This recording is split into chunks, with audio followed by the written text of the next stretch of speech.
I went to a strange drug rehab run by sadistic monsters. There were rules to survive. I remember the first time I did heroin like it was yesterday.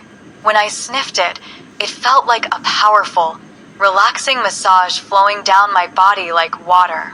I remember running to the bathroom and throwing up over and over, but I felt so good that I didn't even care. I wouldn't be throwing up the next time I did heroin, though. My tolerance grew rapidly. Within months, the constant sickness became an ingrained fear, and eventually, my opiate addiction would take over my entire life. No one ever wakes up in the morning thinking, I really wish I was a penniless, homeless drug addict. No child ever grows up saying that he wants to be a raging alcoholic or a heroin fiend. No one wants to go to prisons, jails, detoxes, rehabs, mental asylums, or graveyards either. But when the addiction takes over, you don't have a choice of what you will or will not do. When addiction screams at you to jump, you only ask, how high? At a certain point, the idea of going without opiates becomes as instinctually frightening as going without food or water. In fact, a lot of drug addicts would much rather go without food and water than be plunged into the nightmarish, seemingly never-ending withdrawals. An opiate addiction is like having a monkey on your back in some ways. If that monkey was demonic, rabid, and fused into your skin like some sort of sadistic Siamese twin, you know that if you don't do what that monkey says, it will turn its blood-red eyes to you in fury. You know that it will claw and bite you until you're curled up in the fetal position on the floor, screaming, please, no more. At a certain point, you don't even want to do the drugs anymore, but there's no real question of it. When the disease has progressed to its final stages, people who are in its grips become like an automaton, a machine. You wake up in the morning and the addiction screams, come, it's time.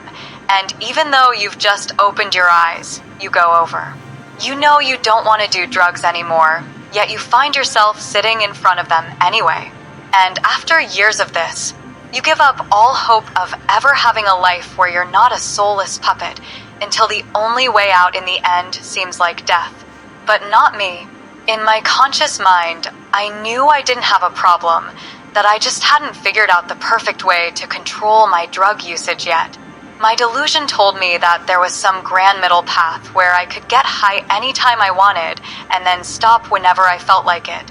I just hadn't figured out the perfect way to stop, but I would in time.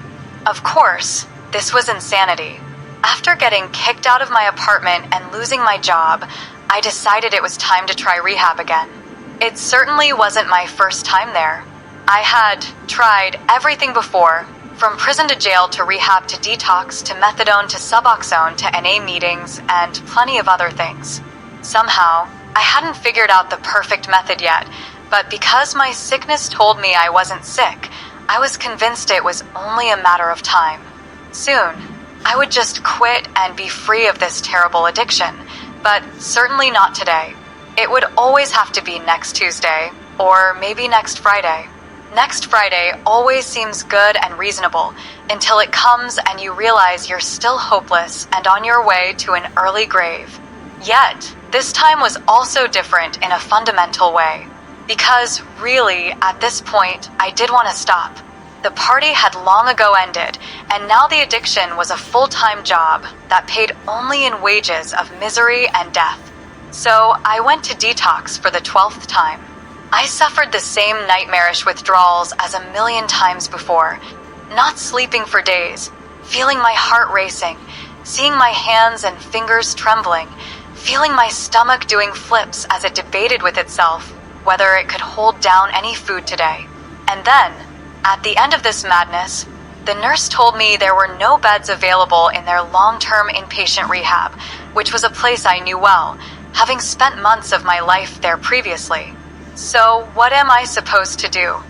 I asked, scowling and furious. I actually wanted to try quitting forever this time, and the universe seemed to be laughing at me. I knew they had a quality rehab program, and I wanted back in it. I wanted to try my best at actually paying attention when they told me about relapse prevention this time. Detox only lasted 4 or 5 days, and that is no way enough time for an opiate addict to recover. Someone who just goes to detox and leaves likely has a 99% chance of failure. The admissions nurse with a face like a weary weasel stared impassively through me. I noticed the small ketchup stain on the front of her white uniform. "Well, there are no beds available at our unit," she said. "I mean, with all this fentanyl crap and all the drug courts, there's a 2-month wait list for a 90-day rehab in our unit now." I looked at her, aghast. "I'm trying to get rid of a potentially fatal drug addiction here," I said, as if anyone could ever fully get that monkey off their back. People could get sober, yes, but I knew they were always addicts in the pits of their souls, and many only got through life by struggling one day at a time. "Well, there is an experimental drug rehab a couple hours away," she said, looking down at a sheet of paper. "They contacted us asking for volunteers. They'll cover all costs, including transportation to the facility." "What do you mean by experimental drug rehab?" I asked, confused. "Is this like some new method of quitting drugs? It's not run by the Church of Scientology or anything, right?" She laughed at that. No, it's nothing like that. Apparently, it's a government-run unit. They want to try out new methods of helping people with severe opiate addiction and alcoholism. If you're interested, you can go straight from here tomorrow when you get discharged. I thought about it for a long moment. I nodded at the nurse. "All right, sure," I said. "I'm willing to try anything." Drugs had finally beaten me into a state of submission. I remembered the first time I went to rehab. I scoffed at their insane 12-step programs and their focus on a higher power. I thought it sounded wacky, and I was in no way interested in drinking their Kool-Aid. Now I would listen to absolute anything, try absolutely anything with even the smallest chance of working. Opiates had so successfully dragged me down that I was finally in a state of reasonableness, a fairly rare thing for an addict, and one that usually takes many years to develop. A black SUV pulled up in front of the detox unit the next day. I wasn't the only volunteer they had found, apparently. A pretty, young blonde girl with ancient, nervous eyes sat next to me, as well as some obese guy from Boston with far too many shamrock tattoos on his body and a Red Sox cap on his fat, Neanderthal forehead. We all sat in the back. The driver had an opaque, black window up, preventing us from seeing him or talking to him. "Hi, I'm Haley," the girl said, extending a trembling hand. Her pupils looked large and she looked ill at ease. Though I still wasn't feeling too good, I was immediately interested and shook her hand. "I'm Jay," I said, not feeling overly conversational. The Red Sox guy apparently agreed. "Simon," the fat man grunted, looking back down at the book he was reading. I saw with interest it was the big book from Alcoholics Anonymous. "Do you know anything about this place where we're going?" I asked them. Simon just murmured and shook his head. He didn't look like the conversational type. The girl perked up instantly, however. "Well, the nurse didn't seem to know much, but I read through that paper they made us sign," Haley said, brushing a lock of her long hair behind her ears. Her perfume reminded me of springtime flowers and mountain peaks. "You read the whole thing?" I said, surprised. I hadn't read any of it. I wondered whether I had made a mistake. She nodded, the faint trace of a smile playing on the corners of her lips. "It's some brand new, totally revolutionary addiction treatment the government has developed in response to all the deaths from fentanyl and heroin lately," she said. "Do you know what exposure therapy is?" Simon perked up at this. He pushed his glasses up on his nose. "I've read about that," he said in a deep voice. "That's a way of dealing with phobias, right? Like, if someone is afraid of spiders, they show them pictures and videos of spiders to desensitize them, and eventually maybe they put a spider in a cage in front of them." "Yeah, pretty much," Haley said. I frowned. "I don't get it," I said. What does that have to do with addiction treatment? Are they going to show us pictures of dead bodies from overdoses until we change our minds? Because that doesn't work. I already know that I'll die if I don't stop. I think that, deep down, I've known it for a very long time. Haley just shook her head, bereft of any answers. I have no idea how exposure therapy could apply to addiction treatment. I guess we'll find out when we get there. A couple hours later, we entered a long, winding dirt road. I saw the complex looming out of the top of the rolling New England hills like a knife hilt sticking out of a chest. It was garish. Massive black towers surrounded by electrified fences and rolls of razor wire greeted us as we pulled up to the gate. Smaller wooden guard towers with observation decks like fire watch towers stood at each of the four corners of the square complex. "This looks like fricking Guantanamo Bay," Simon observed. He suddenly looked very uncomfortable and nervous. He began shifting his large bulk around the seat. The springs gave an exasperated groan. Then he reached back and gingerly pulled his sweatpants out his rear without any sense of embarrassment. "Why do they need all this razor wire? Why the guard towers?" I asked. The driver up front finally rolled down the divider. "Stay put, guys," the driver said in a nasally, reedy voice. "Don't try to get out until they give the all clear. They have snipers trained in this position if you try anything." "What?" Simon yelled, stunned out of his introspection. "What is this, a joke?" The driver slowly rolled the divider back up in response. I sat there, not knowing what to think. A soldier clad in all black came out of a small guardhouse at the entrance. He had an automatic rifle in his hands, the finger on the trigger. He walked slowly over and knelt down. I saw him talk to the driver, but I didn't know what they said. A moment later, he pressed a button and the 20-foot tall metal gate began to slowly roll to the side. "I have a bad feeling about this," I said as he drove us inside. Haley and Simon both looked pale, their eyes wide and terrified as if we were entering a war zone.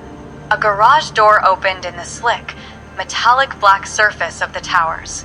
They looked like giant, dark lighthouses looming overhead, except they had no windows and no lights. However, dozens of spotlights were placed at the top of the fences and guard towers. At night, I figured this place would be more lit up than a football stadium at night. The driver drove into the garage. A sudden darkness overcame us. The doors unlocked with a clicking sound. He rolled down the divider. "Get out," he said abruptly. "Now." We didn't hesitate. I pulled open the door. I was still somewhat excited to see this new, revolutionary rehab unit. The razor wire and automatic rifles had given me quite a bit of pause, but perhaps they kept convicted criminals here in a different unit. The more I thought about that, the more sense it made. I began to relax. The driver rolled up his window and wouldn't talk to us anymore. The garage door behind him stayed closed. No one came to greet us. I saw a door nearby. Dim light came through at the bottom. Figuring that we could find someone who worked here over there, I walked over and pushed it open. Haley and Simon followed close behind me. Bright fluorescent lights streamed down over a disgusting, mold-filled hallway that disappeared far in front of us in a straight line. I saw patches of black mold rising like hair from the soggy floorboards. Splintering doors stood lining both sides of the hallway, some of them hanging off their hinges and others laid out flat on the floor. What the hell is this?" Haley said, a genuine look of disgust crossing her face. Simon pointed to the door. "Hey, there's something nailed to the door," he said. "A piece of paper." I looked and saw he was right. I quickly walked over to it and pulled it off. It had what looked like splatters of red across the front. I took it, frowning as I read the yellowed, ancient-looking sheet aloud to our little group. "Rules to survive in Gray Path. Do not sleep in the comfortable room filled with soft moss and poppies. If you see the hobo with a mouth across his stomach, you must kill him. Stay away from the patients in the delirium tremens ward. Anything they see comes true. If you hear the hymns of the needle freak over the speakers, it means they have gotten out and you must hide. Gray Path. Simon asked, curious, is that the name of this place? If you read the contract you guys signed, you would already know that, Haley said, looking closer at the scrap of paper. Is that blood? She had noticed the dark red stains sunk into the ancient paper. Hey, guys, I asked, feeling nervous again. Does anybody know you're here? Like family or friends or anything? They both shook their heads. My family hasn't talked to me in a couple years, Haley admitted sheepishly. Same, Simon grunted. I nodded. Same here, I said, thinking. Do you think that's why they chose us? Because no one would notice we're missing. A look of horror crossed both their faces as they stood there. Like, did you even tell any of your friends? Either of you guys. I don't actually have any friends, Simon admitted sheepishly, rubbing the back of his hair. Haley just shook her head. Actually, like Simon, I didn't really have any friends anymore. My addiction had sent them all away. Hell, I had given everything away. As I looked back, a deep sense of regret and remorse filled my soul. We started walking down the hallway, avoiding the largest patches of yellow and black mold that sprouted like bushes from the soggy wood. A smell like decomposing meat and mushrooms filled the area. Haley wrinkled her nose. The hallway turned at a 90-degree angle. It felt like we had been walking down it for at least 15 minutes. It was mind-boggling how big this place was. I didn't realize it when we pulled in, but the black towers I saw must have extended quite a few thousands of feet into the hills. Why would someone build a place this big? Simon asked, looking around with an inquisitive eye. And why would they let the hallways rot and grow soggy like this? It doesn't make any. A deep, choking sob cut him off. It came from around the corner. Hello, Haley called out. I grabbed her shoulder, hissing in her ear. Sure, I said. What do you think you're doing? Whoever it is already knows we're here, she said. She started slowly tiptoeing forward to peek around the corner. A massive, dirty figure ran straight into her, knocking hard into the wall. She smacked her head hard. It made a hollow bonking sound, like a coconut being dropped on a concrete floor. She stumbled and fell to the ground. She started crawling away as I looked up at the abomination sprinting at me and Simon. Blood streamed from a gash on her forehead. She looked dazed and confused, but I had no time to check on Haley. The eldritch creature wore tattered rags around his shoulders and his waist. His head nearly scraped the ceiling, about 8 feet above our heads. I saw blood stains and dried, yellowish pus all over his skin. Deep, necrotic black spots were eaten into his flesh, forming deep circular patches across his skin like the blast holes of a nuclear war. Purplish streaks went out in all directions from the infected wounds, running across his bodies like polluted streams. He turned his face towards us, and I saw a monstrous creature only glimpsed in the wildest of nightmares. In his entirely hairless face, he had one giant eye. It took up the entirety of the front of his head. It rolled in its socket, the pupil large and glassy, the yellow, jaundiced sclera streaked with bloody red veins that stretched outwards like the roots of a tree. His scarred, naked torso had an enormous mouth running across the area where his belly button should have been. The purplish, cracked lips formed into a snarl, showing many razor-sharp fangs. They curved inwards like the teeth of a shark. They snapped and bit at the air, the entire stomach and chest rippling and morphing as giant muscles worked furiously under his mutilated skin. An odor of rotten cheese emanated from the creature, mixing with the sickly smell of infection that rose from its decaying flesh. He made a sound like a crying baby, his enormous chest mouth opening with an ear-splitting wail as streams of dirty tears ran down his filthy body. Simon turned and ran. With a predator's instinct, the nightmarish hobo gave chase, his naked, bloody feet slapping hard against the soggy floor of the hallway as he sprinted forwards in a blur. Simon frantically tried a random door and disappeared into a room. Roaring, the creature tried to squeeze through the relatively small door. It looked like a cockroach trying to slip through a tiny crack. It worked its body through the threshold, cracking the wood. It smashed its large, scarred hands against the wood. I heard the building shake with every blow and saw deep fissures running through the wall. I turned, looking for Haley. We needed help if we were going to kill this thing. But realistically, how could we possibly kill it without any weapons? 10 feet down the hallway, a door stood open to a room that glowed with a soft blue light. I walked toward it hesitantly, still hearing the cacophony the creature made as it chased Simon. "Haley," I whispered sharply. "Where are you?" I saw drops of blood leading into the room from when she had hit her head. I followed them like a trail of breadcrumbs. Beyond the threshold, I saw a beautiful scene. Layer after layer of soft, green moss covered the floor. From the ground, unnaturally large opium poppies extended up to the ceiling. They swayed slightly, as if a non-existent breeze blew through the room.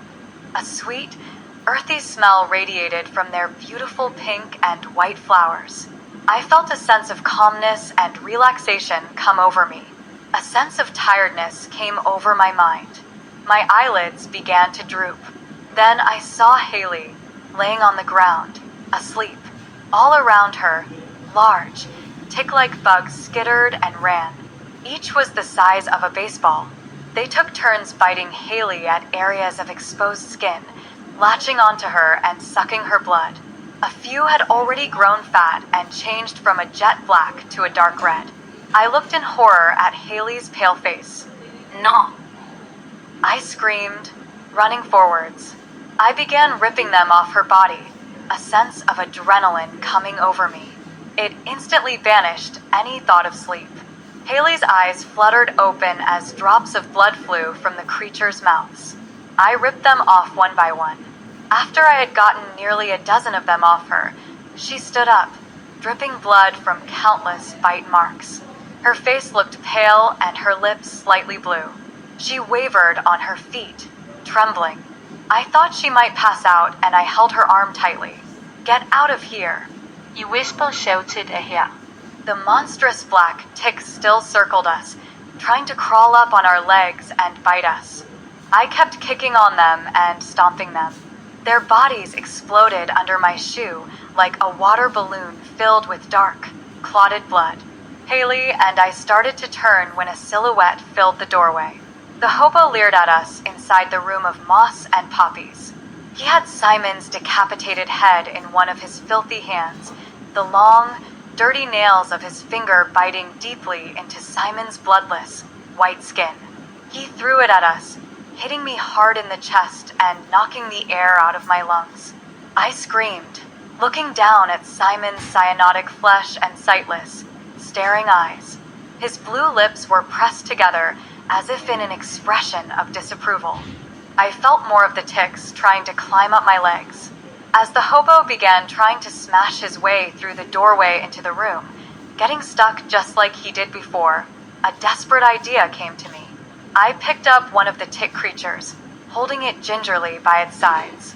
It tried to snap and bite at me like an angry cobra, but I quickly threw it at the hobo's eye. The tick soared through the air in a graceful arc, landing on the hobo's face.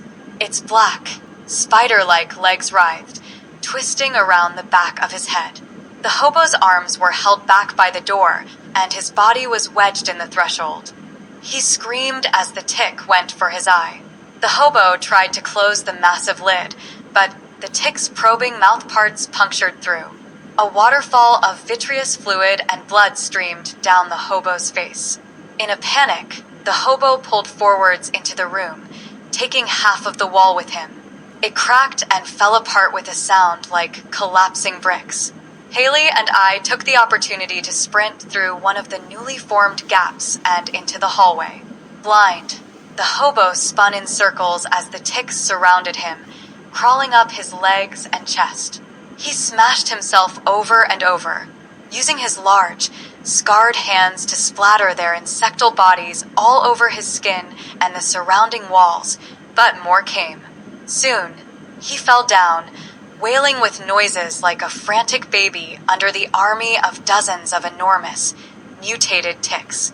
Haley and I ran down the hallway, seeing Simon's decapitated body laying over the threshold of the room he had tried to hide in. With the dying wails of the hobo following us, we fled that pit of horrors, only to find that we hadn't gone nearly far enough. We found a staircase and began climbing. We didn't know where we were going, but we figured if the bottom floor was terrible, perhaps the topmost floor was significantly better. The stairs went up 15 stories. The rusted rails had fallen off and deep cracks, like the fault lines of an earthquake, ran through the concrete steps.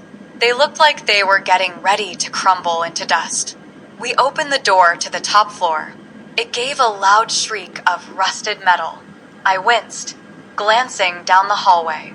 It looked like an apocalyptic hospital ward, the white walls yellowed with age and stained with drops of dark, ancient blood. Smashed windows looked in on empty units with rolling beds. Many had pieces of human skin or deep layers of gore caking their surfaces. A cacophony of white noise emanated from speakers above our heads. A hissing of static shattered the silence. Haley and I both jumped. Then a diseased, raspy voice began to sound over the ancient speaker system of the hospital ward. A lunatic god stares down, black and cold. We eat the bodies of the weak and old. We change ourselves to fit his cries, feeling as our humanity slowly dies. We know that we are dead and weak, and so we all sing the hymns of the needle freak. Oh God, not again, Haley whispered, her eyes filled with horror. What's going to happen this time? I grabbed her hand, hissing in her ear. Run, run. We need to get out of the hallway, I said as doors slammed open all up and down the hospital wards. I saw dozens of walking corpses slumped forwards, shambling and dragging their broken bodies slowly behind them. Some had marks of car accidents, such as the first young man I saw with pieces of his leg bones sticking out through his skin and a deep gash through his skull. Others looked like they had died of overdoses, some of them still having needles sticking out of their arms. Haley and I chose a random ward, crashing through the door. Empty infant cribs stood all around us. Some had tiny, blood-stained clothes still in the cribs. I saw another door in the back, hanging off its hinges. I ran through, finding myself in a private room. A man stood there without eyes, the empty sockets bare and open like two silently screaming mouths. Oh my God, what happened to you? Haley screamed, backing up quickly. I looked at the sign above the door with a growing sense of horror. It read, Delirium Tremens Ward. They kept coming, he said in a robotic, dead voice. The spiders crawling on the floors, the dead baby crawling on the ceiling. My son, he died, you see, crib death. I was too drunk to check on him at the time.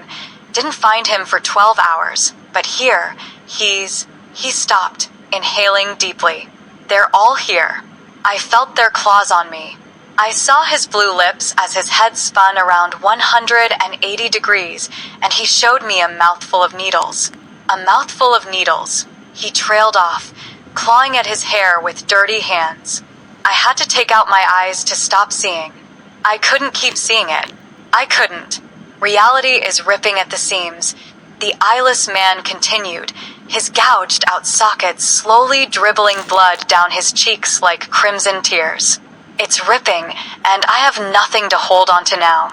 My son won't stop watching me with those dead, black eyes of his. Please, make it stop. As he spoke, I saw something crawling above us on the ceiling. I looked up, seeing a dead baby. He clung to the ceiling like a spider, hanging upside down. His stiff limbs reached forward, dragging himself along and wailing. His head began to spin around until it was completely backwards. The skin on its neck spiraled around in a sickening way. The baby gave a hiss like a snake. Its pure black eyes flew open, and it showed a mouth filled with thousands of black needles that shimmered like obsidian under the flickering fluorescent lights. Haley walked forwards calmly, putting her hand on the man. From the room full of cribs, I heard shuffling and groaning. The corpses were nearing. "Your baby has found a way out," Haley said comfortingly. "A door. Can you see it? It leads to beautiful, rolling hills and open fields filled with flowers." The man's face seemed to slacken. I looked behind us, seeing a dead, naked man approaching. He had black, garish stitches running down his chest and countless scars from shooting drugs all over his arms. Behind him, dozens more corpses writhed and shambled towards us. We were running out of time. "A door?" the eyeless man said. "I don't." "Yes, see it." Haley encouraged him. "It's a big door, and your baby can go through it and find peace. Do you see it?" The man hesitated. I saw a door appearing in the wall nearby, slowly phasing into view. The baby's head finished spinning so that its neck was now hyperextended 360 degrees. Then it gave a triumphant cry and skittered towards the door like a centipede chasing a prey. Beyond the threshold of the door, I saw the forests of New England. The sun beat down, natural and beautiful, unlike all this horrible, flickering fluorescent light. I grabbed Haley's hand and ran through the door. It closed behind us with a popping sound. We found ourselves in the middle of the woods. We began walking and discovered a trail, which eventually took us to a road. A couple hours later, we found a town. Grateful to be alive, we didn't wonder about the fact that we had ended up 5 hours away from where we started. Haley and I have been sober ever since. I don't know what kind of demonic place we were kidnapped and taken to, but I seriously doubt the government knew anything about it. I tried to find out more information about Gray Path and who ran it, but I couldn't find any evidence even indicating the place existed. After what I saw there, though, I have never had an easier time staying sober.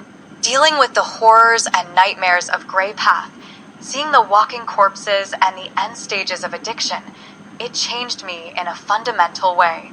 I no longer have any desire to use drugs, and God willing, I will never, ever relapse again.